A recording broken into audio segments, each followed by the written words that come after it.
Love that fails. She was so beautiful, so gorgeous, so glamorous, with glittering, sparkling blue eyes. No one knew what misfortune befell her. Nana was so beautiful that everybody admired her and loved her, especially men. Oh, she lived with her mother and so-called father, her stepdad. Her mother was raped. How sad and traumatic it was for her mother to keep on remembering.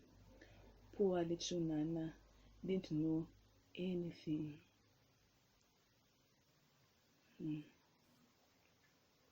Mary, Nana's mother, was born beautiful and everyone admired her beauty, especially when she was very young. She came from a well-to-do family and she was respected by everyone because she respected everybody. Mary had a figure. If you ask me, if you ask me, you should ask me, I would say she was a model.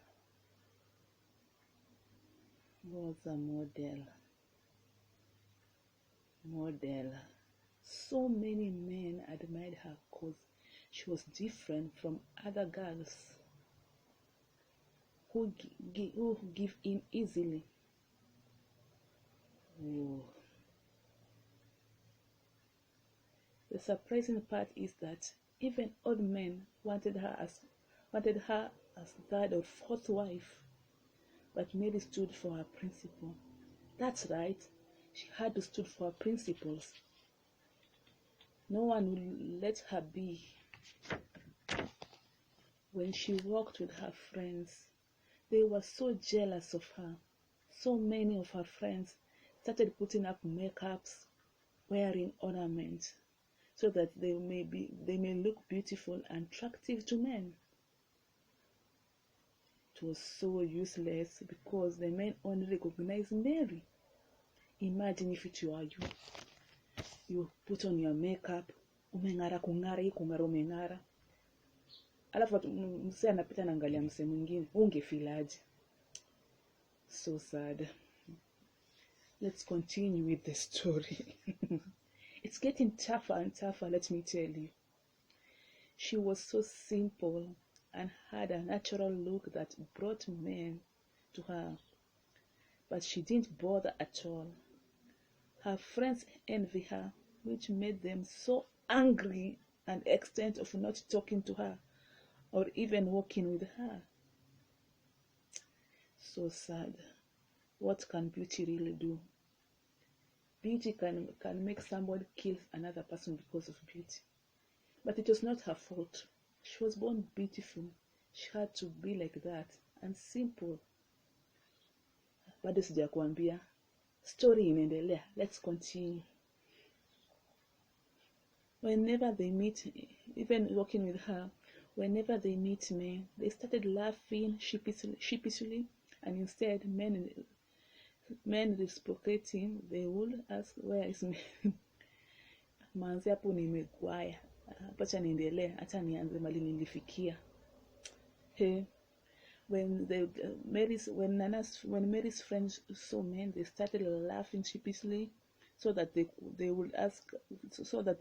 men will start reciprocating to her. Hapo kizungu ilikuja na Mary. Reciprocating, they would, instead of men reciprocating, they would ask, where is Mary?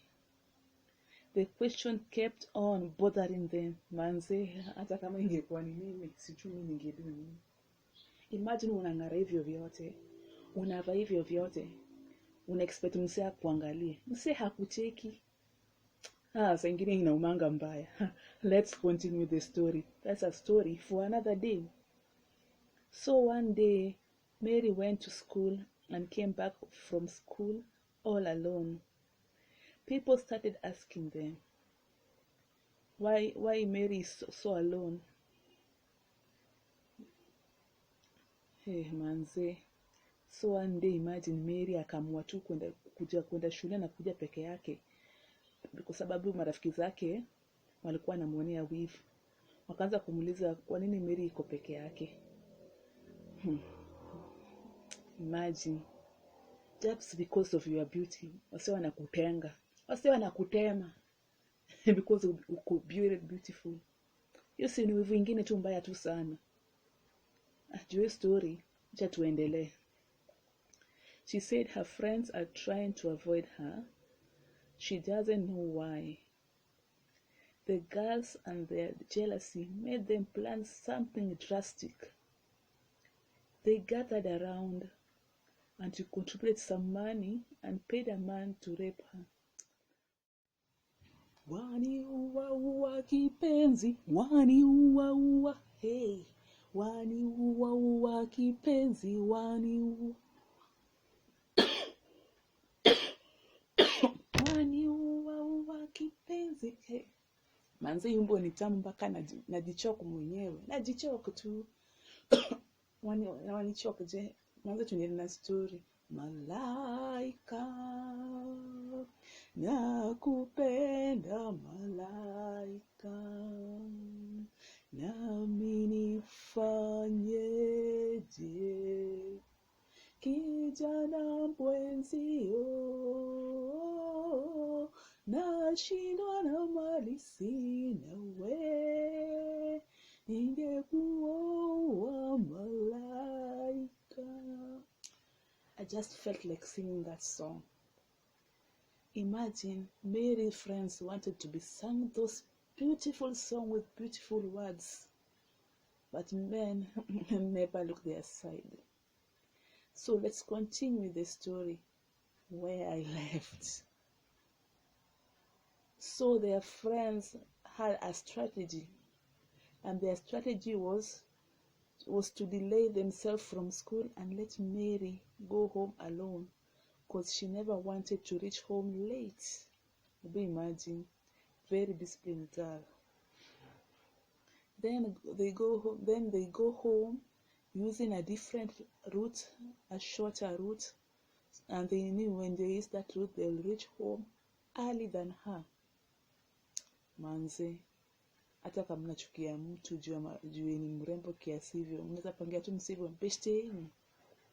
Beshte yako yenye unampenda, beshte yako unamuita beshte yako yenye anawapenda. Acha tuendelee na story tusikie vile kulienda. So when they reach home early, they were asked where Mary is. Imagine, wanamplotia, they said they left her speaking with a man. Really, hata kama ni juu ya wivu. Imagine, mpaka woi. Until they left her speaking with a man. Imagine. They thought that their plan had worked. They thought that their plan had succeeded. They were very happy. Imagine unafurahia ukikia mtu mwingine kwa tabu, ukimkile man unajifanya kile kitu hujafanya. Imagine mtu mwenye ako respected. Inaumanga moyo, sigiri inauma. Mbona sita kugonga mtu mgonge mpaka asijue agongeke aje. Acha tuendelee na story. They thought they had succeeded with their plan. They were very happy while Mary was ailing and having nightmares. Imagine they paid a man to rape her. Who does that because of love? Who does that because of envy? Who does that? Yaani unaona tu mtu si alipanga kumbua hivyo. Na si yeye alikuwa na heshima zake. Ni mko tunataka kujirusha. Really manze. Sijui ningefanya wase nini. So they paid the man, and the man raped Mary. So they were happy that their plan succeeded. They were very happy. Mary was ailing and having nightmares. Mungu wake vitu zingine zinafanyika unashanga. Imagine Mary alikuja akakuwa pregnant. On top of those nightmares akakuwa prego. Mwanze. Na ajui baba mtoto ni nani, hajaimuona, hajaimsikia, hata hampendi, hamjui, hajaimuona. Lakini kwa roho yake mzuri na kutaza alidecide keep you mtui. Mary, poor Mary, she was only 18 years. Imagine abishti yako anakupangia unarekekiwa 18 years. Because maisha yao imeharibika, watoto wanataka pia maisha yako yaharibike. Really. All Mary's friends were jealous because some got pregnant and others died of HIV. The surprising part is that the man who raped Mary had HIV. But thank God, Mary akupata hiyo HIV. After 9 months, Mary gave birth to a bouncing baby girl, just like her, beautiful like her. Sparkling blue eyes, beauty in the face. The child ukimwangalia manze, alikuwa ameumbwa kuumbika. Hata kafiga kalikuwa ameanza kuforma at that tender age. Imagine, kwa dogo na kafiga kake. Sengine dunia ina maajabu.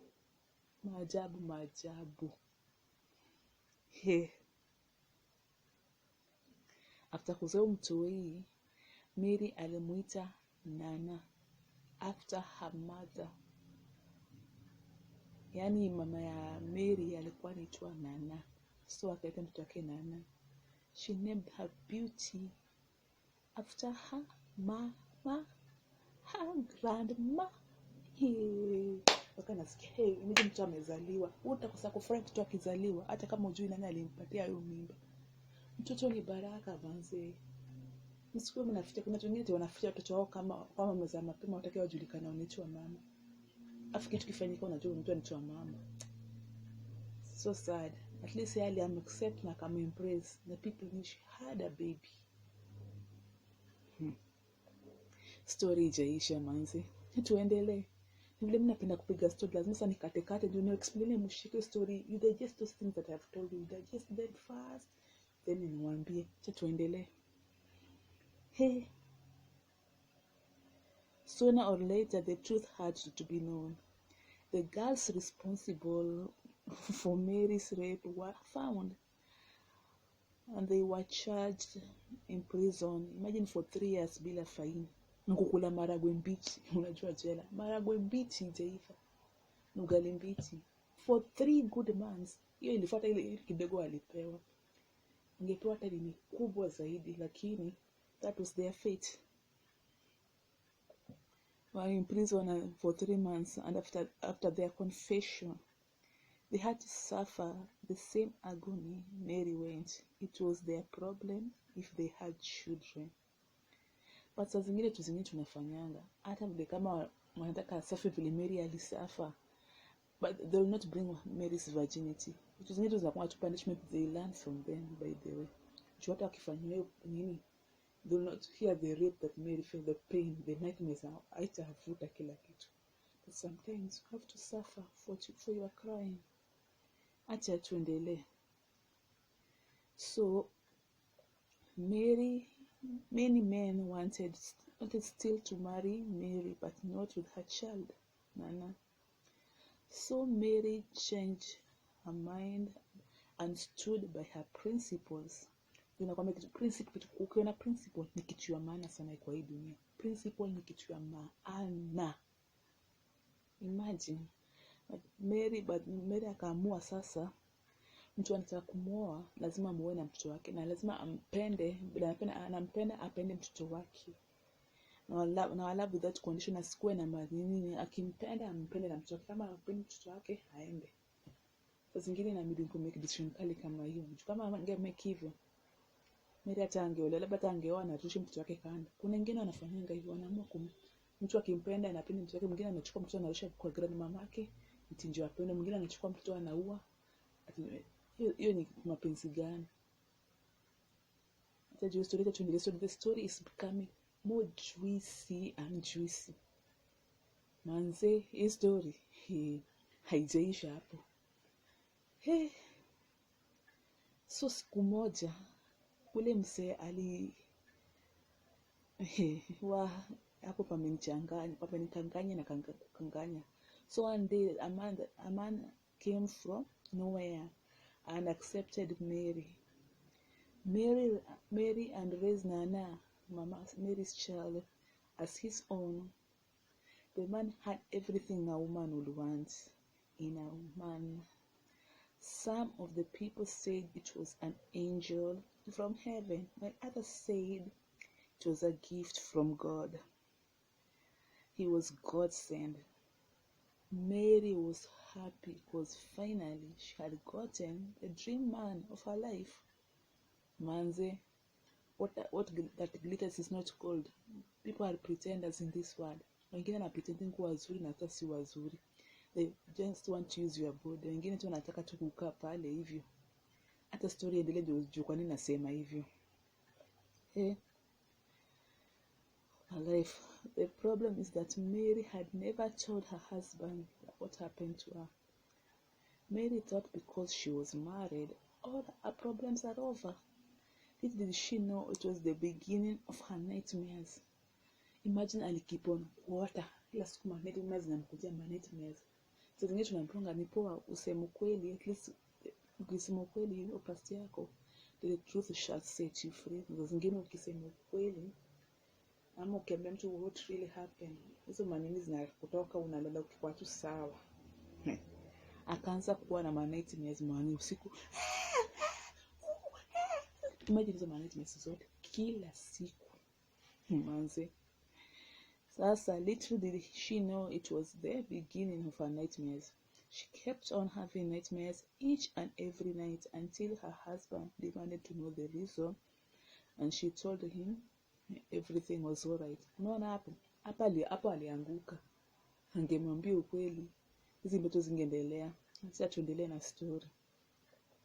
The time for Mary to give birth came, and she gave birth to a bouncy, beautiful baby girl like her. Imagine urembo inatoa urembo. Mrembo anazaa mrembo, anaongeza tu urembo kwa familia, to herself. The family went on properly. Then, hapo ndio kizungumkuti na kutoka anga. Wanaume ni mwanzo wezi kutoka skati ipite. Sijui kwa nini. The family went on properly. Nana reached adolescent stage. Na unajua mtu akifika stage, that's when girls know themselves. Wanajisikia wamefika, wamegrow, wamerembeka. Imagine the person that she thought was her father now trying to seduce her. Wanaume. Simzuie tu hiyo nini yenu, hiyo aje yenu. And told her she never want her to call her dad again. She should ask her mother who her father is. Imagine. Umelia mtoto tangu wako bado mtoto anajonga tu vizuri, huyu ni daddy. Nadhani unakosa mtoto wako heshima. Unamwambia sikute daddy tell mama yako na daddy na alikupenda. So sad. Sijui tabia ningefanya nini. Acha tuendelee. Whenever she asked her mother who her father is, she always cry. Imagine ile kila saa kukumbuka, kutry nini imekuwa ngumu. Akiulizwa anakumbuka vile malifanya na chochote marafiki zake walimfanyia. Sijui ni maisha itaisha au uchungu wake itaisha lini. She always cries. Na mwanzo sasa analia, mtoto anamuuliza analia, maruma zinaendelea huku all over the villages. The worst part is that the husband she knew was a good person turned out to be a monster she never knew. Mwanzo wanaume chini kwa zingine kuvalia ngozi ya kondoo. Kila saa kuvalia ngozi ya kondoo. Kuvalia ngozi ya kondoo. Turu turu. Turu turu. Turu turu. Ulifikiri story inaisha? Imeisha? Bado. Sasa inakwambia ndio inapamba moto. Listen, stay tuned. Turu turu. Me with my new hairstyle. Manze umeiona ni kali. Turu turu. Ya. Yo. Turu. Hai. Acha tuendelee na story mahali tulifika. Hatupo tumemaliza. Manze story inashika kushika. As the saying go, the truth shall set you free. So one day, the man who raped Mary came to talk to her by pleading for her forgiveness. He was guilty of raping her, and Nana manze. Nana ni ule mtoto wa Mary mwenye Mary alizaa after amerapiwa. So msee mwenye alimrape, after kumrape na kujua ni nani. Imagine after mtoto amegrow, amekuwa mkubwa, msee alijitokelezea. Alikuwa pizo siku zote. Ungekuwa wewe, ungefanya nini? Hata tusikie vile kulienda manze. Alikuja kuplead na Mary amsamehe. Alitaka kuona mtoto wake. Sijui nani alimpasha maneno akampea habari, kumbe ule alirape Mary got pregnant, akazaa mtoto anamwita Nana. And the daughter was so beautiful like her mama. Unafanya nini? Mtu alikurepe, amekuacha umalize mtoto amegrow mpaka amekuwa teenager, msee anakaa anakuambia anaomba msamaha, anampatie mtoto wake. Hiyo inaitwa guilt conscious. Na sasa ile kitu anasema upatie mtoto, alikuwa anataka kuona mtoto wake, ni kwamba the only thing ilifanya akakuja tena kuomba msamaha na kuaccept ni wale marafiki za Mary walimplan kumlipa. Walikuwa wamemwata kumlipa na wakakataa kummalizia kumlipa. So vile alikuja kumlipa akaona there's no other way, acha ajitokeze aseme kweli na lipedo yake na una mtoto wake, cause maybe where he was guilty ilikuwa inamsumbua. Akajaribu kupata mtoto akakosa, lakini akajua mwenye alirepa kwa na mtoto. Acha tusikie.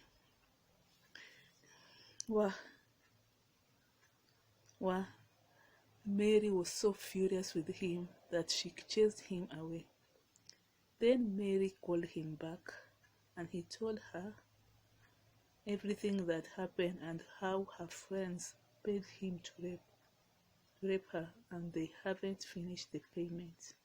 Suna niliwaambia ilikuwa alikuja tu juu kumaliza kumlipa na guilt inakuwa inamsumbua.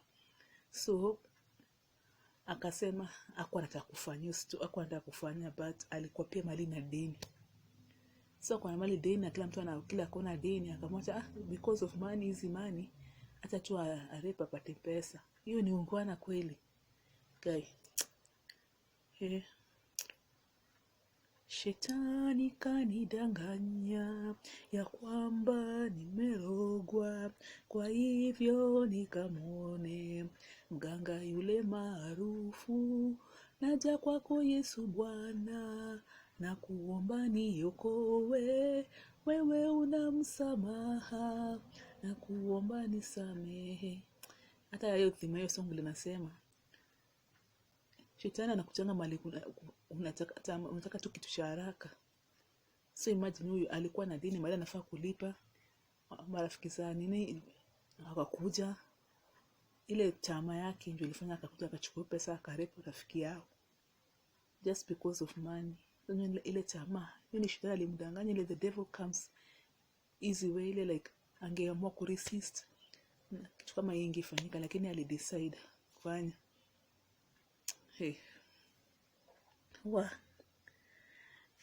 Hiyo ni usikafika kwa chief na wasichana wakakuwa summoned na ikabidi wakakubali ukweli. Na ukasema ni because of their jealousy, because ya wivu wao, kwa sababu wanaona kila mahali wanaenda watu wanapenda Mary hawapendi. They trade everything, wakatrade paka makeup ni but wanaume wanaangalia tu Mary because they her dignity. Ukiweka dignity yako unajitunza tu usipopaka makeup, people will let you. Lakini kwa kama wale marafiki za Mary, because they wanted to be seen, wakaamua, nothing happened. So that's their jealousy. Their jealousy did make them do that. Their jealousy. jealousy because they are not pretty. Mungu wangu, sasa zingine unapata hata kwa hii dunia God ametucreate na our physique, ametucreate tuko warembo, we are good. Like me napenda tu weusi wangu vile niko. I thank God for sisi ongeza naongeza ati najibleach, naenda kwa plastic surgery. Nashanga unapata mpaka wasichana siku mtu anaenda ananunua nyonyo anaeka na andika hapa bra that has big boobs, anavaa huko nyuma ndio apenda pendeke. Like ona Mary, her decency ilifanya watu wakampenda vile yuko, hakuongeza chochote vile wengine alikuwa anafanya. Mambo bado moto. Wasichana, they were chased, the girls, Mary's friend, they were chased out of the village. The man was so ashamed because of his greed, he raped Mary. He was jailed for 3 months. 3 months, miezi 3, for raping somebody. Even halali kweli.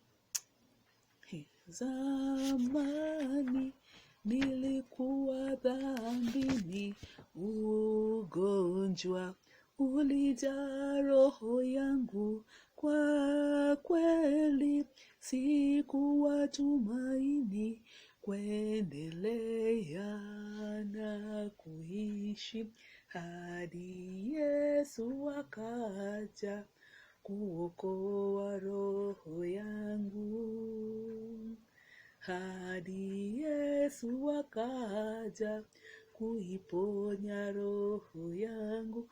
Nami nampenda Yesu wangu, nampenda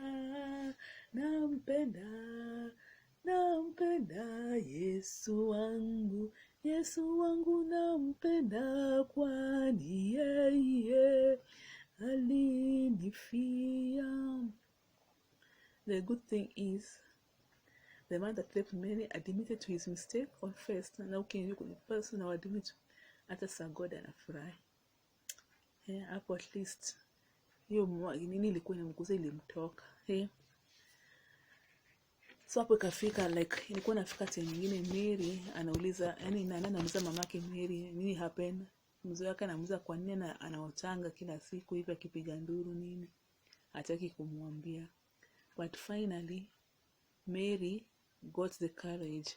Mary told her daughter what really happened and why she was having those nightmares. It was all along the truth what people said. Because watu walikuwa na alikuwa nasikia watu wakiongea usivyo, lakini akiuliza mamake amwambi kitu. Anaona like it's just a lie. Alikuwa kimuuliza analia, so akamwambia, lakini sasa nani alikuja kujua whatever people were saying and were talking, ndio ilikuwa the truth. Now she understood. Now Nana understood why her stepdad didn't love her. Now imagine some Mary sijui kwa nini watu wakiolewa kwa familia unapenda stepdad ama stepmom wapende watoto wenyewe bwana wamekuja nazo. So now Nana understood why her stepdad didn't love her and why he wanted to sleep with her. Now I understand why blood is thicker than water. Mary introduced Nana to her father and they bonded quite well, too well. Mary left her so-called husband and started courting Nana's father.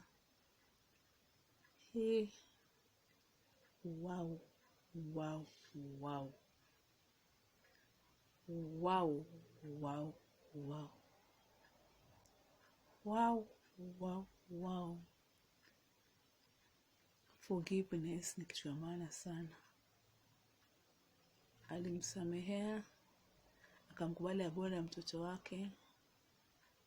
And then she went, akajipata amenini, akaenda kukaa na baba mtoto wake, and really akakuja akampenda. Unajua ukiforgive mtu njia zinafunguka au inakuwa sasa. Aliendelea kupenda the same man that raped her. Yenye mapenzi ni kitu kingine hata huwezi sema mapenzi. mapenzi. Imagine this person that raped you went up na yeye. Hey. Nana was so happy because she had somebody to call father. Imagine shule tu alikuwa anaenjoy, anachongolewa na sasa ana baba, wengine wako na baba nini, so ilikuwa na heart. That's why walikuwa wanauliza mama, lakini mama pia akijua mama yake, mama yake anaumia. At least alikuwa na mtu anamuita daddy, father figure. Sometimes it's good to have a father figure in your life. Just unapata mwingine mwenye ana father figure, the girls tend to go to older men than themselves, older, more than 30-40 years above. Asante kwa mapenzi, they are looking for fatherly love. Na hata kama parents ni siku, it's good to show your daughter her daddy. Wow. Hey, yenyewe mapenzi ingilia. Waniua kipenzi, waniua. Finally, they married after 3 years and Nana was so happy. Nana learned that the truth shall set you free, no matter how hard it is. Wow. Imaanisha ukikuwa na relationship moja ifail, kila relationship itafail. Who knew that the person that raped Mary will end up being his lover, his husband, the father of her child? Nobody knew. Sisi wote. Hey. Story mnangoja iendelee. Nitaka story iendelee, lakini hapo nyumbani imeishia. Asanteni kwa kunisikiliza. Like, share and comment on my YouTube channel. Na wajatera subscribe na comment, na washukuru. Thank you. Please subscribe. Subscribe. I beg, subscribe. Thank you.